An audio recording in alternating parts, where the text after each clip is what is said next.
Hi అండి, once again welcome back to Teju channel. ఇవాల్టి క్లాస్లో మనము పర్స్పెక్టివ్ ఎడ్యుకేషన్కి సంబంధించి మరొక ప్రాక్టీస్ టెస్ట్ అయితే చేద్దామండి. ఇది థర్డ్ ప్రాక్టీస్ టెస్ట్. ఇందులో ఉన్నవన్నీ కూడా easy bits and direct bits. ఈ ఈజీ బిట్సే మీరు ఎన్ని కరెక్ట్ చేశారా అనే దాన్ని బట్టి మీ ప్రిపరేషన్ స్థాయి ఎలా ఉందో అంచనా వేసుకోండి. ఇక ఫస్ట్ బిట్లోకి వెళ్ళిపోదామండి. ఫస్ట్ బిట్ అండి, శిశువు తన ఉత్తమ సామర్థ్యాల ద్వారా తన వంతు కర్తవ్యాన్ని నిర్వహించుటకు జీవితానికి సంబంధించిన సంపూర్ణ వ్యక్తిత్వ వికాసం కలిగించేదే విద్య అని అన్నది ఎవరు?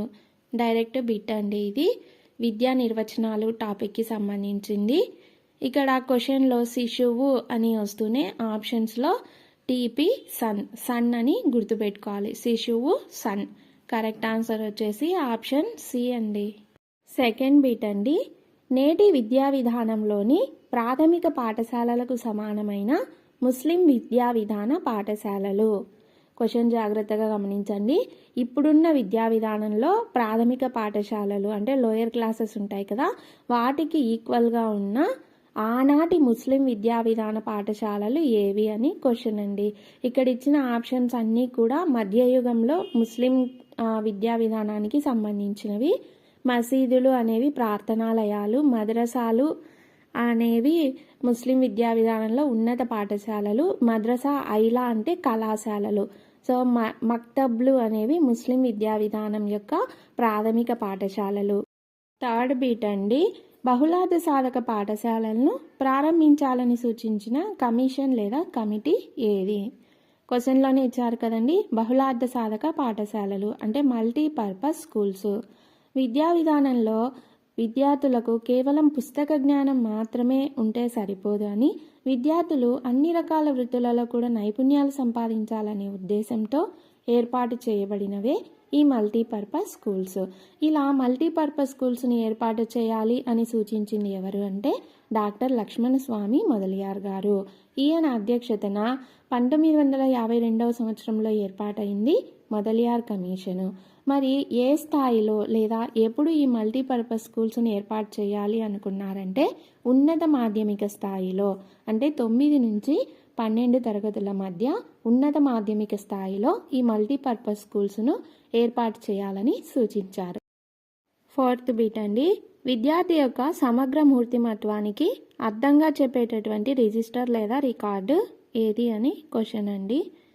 ఈ వర్డ్ గుర్తుపెట్టుకోండి, సమగ్ర మూర్తిమత్వానికి అర్థము. విద్యార్థి యొక్క సమగ్ర మూర్తిమత్వానికి అర్థంగా చెప్పే రికార్డ్ ఏది అంటే క్యుములేటివ్ రికార్డు. దీన్నే క్రమాభివృద్ధి పత్రము, సంచిత పత్రావళి అని కూడా అంటారు. ఇది విద్యార్థి స్కూల్లో అడ్మిషన్ పొందిన రోజు నుంచి తిరిగి మళ్ళీ స్కూల్ విడిచి వెళ్ళేంత వరకు కూడా అతని యొక్క మొత్తం ఇన్ఫర్మేషన్ని ఈ క్యుములేటివ్ రికార్డులో ఎంటర్ చేస్తారు. దీన్ని బట్టే విద్యార్థి యొక్క అభిరుచులు, వైఖరులు, అలవాట్లు, అతని యొక్క ప్రొఫెషనల్ స్టాండర్డ్స్ అన్నీ కూడా నిర్ణయిస్తారు. కరెక్ట్ ఆన్సర్ వచ్చేసి ఆప్షన్ సి. నెక్స్ట్ వచ్చేసి ఫిఫ్త్ బిట్ అండి, డైట్లోని 7 విభాగాలలో ఈటీ ఒకటి. ఈటీని విస్తరించండి అని క్వశ్చన్ అండి.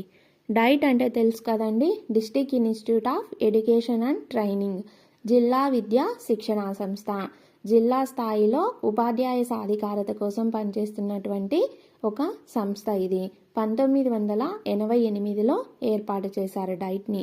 ఈ డైట్లో 7 విభాగాలు ఉంటాయి. ఇందులో ఈటీ అనేది ఒకటి. ఈటీ అంటే ఎడ్యుకేషనల్ టెక్నాలజీ, విద్యా సాంకేతికత అని అర్థం. నెక్స్ట్ వచ్చేసి 6th బిట్ అండి, అంతర్జాతీయ జనాభా దినోత్సవం ఎప్పుడు? వరల్డ్ పాపులేషన్ డే ఎప్పుడు? ఐక్యరాజ్య సమితి 1989 సంవత్సరం నుంచి అంతర్జాతీయ జనాభా దినోత్సవాన్ని ప్రారంభించింది. ప్రతి సంవత్సరం కూడా జూలై 11వ తేదీన ప్రపంచ జనాభా దినోత్సవాన్ని జరుపుకుంటారు. జనాభా పెరుగుదల వల్ల తలెత్తేటటువంటి ప్రాబ్లమ్స్ను ప్రజలకు వివరించడము, జనాభా పెరుగుదల సమస్యలపైన ప్రజలకు ఒక అవగాహన కల్పించడం ఈ జనాభా దినోత్సవం యొక్క ఉద్దేశం మరియు లక్ష్యము. ఇక 2024 ప్రపంచ జనాభా దినోత్సవం యొక్క థీమ్ వచ్చేసి to leave no one behind, count everyone. So అంతర్జాతీయ జనాభా దినోత్సవం ఎప్పుడండి? ఆప్షన్ ఏ, జూలై 11వ తేదీ. 7th బిట్ అండి, ప్రజలు గ్రామాలు పల్లెల నుంచి పట్టణాలకు వలస వెళ్ళటాన్ని ఏమంటారు? ఇక్కడ ఆప్షన్స్ చూడండి. నగరీకరణ, ప్రపంచీకరణ, ప్రైవేటీకరణ, సరళీకరణ, ఇంకోటి ఉందండి వలసలు. ఇవన్నీ కూడా సమకాలీన భారతదేశంలో విద్య అనే చాప్టర్కి సంబంధించినవండి. ప్రజలు విద్య ఉద్యోగ అవకాశాల కోసము లేదా వేరే ఏదైనా ఇతర కారణాల వల్ల తాము ఉన్నటువంటి గ్రామాలు పల్లెల నుంచి పట్టణాలకు వలస వెళ్తారు. వలస వెళ్ళటం అంటే ఇక తాము ఉన్న ప్లేస్ని వదిలిపెట్టి వేరే ప్లేస్లో తమ ఆవాసాలను ఏర్పాటు చేసుకుంటారు. ఇలా వెళ్ళడం వల్ల పట్టణాలకు వెళ్ళడం వల్ల పట్టణ జనాభాలో వచ్చే పెరుగుదలను పట్టణీకరణ లేదా నగరీకరణ, అర్బనైజేషన్ అని అంటారు. కరెక్ట్ ఆన్సర్ వచ్చేసి ఆప్షన్ ఏ. నెక్స్ట్ వచ్చేసి 8th బిట్ అండి. బాలల హక్కులలో సరైన జీవన ప్రమాణాలు పొందే హక్కుకు సంబంధించిన ఆర్టికల్ ఏది అని క్వశ్చన్ అండి. ఇక్కడ సరైన జీవన ప్రమాణాలు అంటే ఏంటి అంటే పిల్లలకు మంచి తిండి, ఫస్ట్ కావాల్సింది ఏంటండి ఆహారం కదా.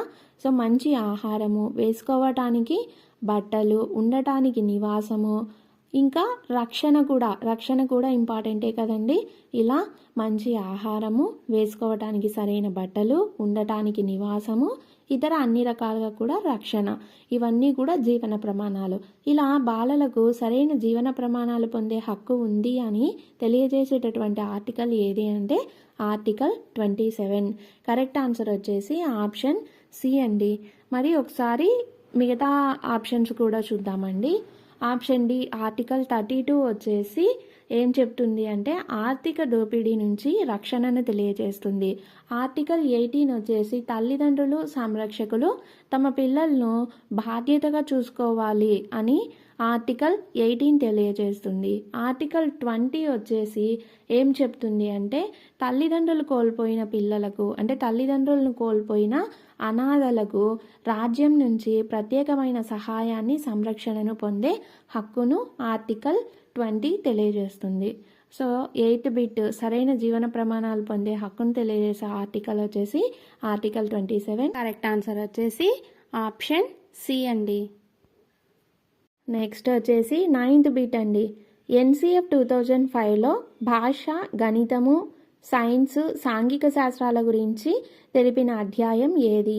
డైరెక్ట్ బిట్ అండి ఇది. ఇక్కడ NCF 2005 అనేది 5 అధ్యాయాలుగా విభజించబడిందండి.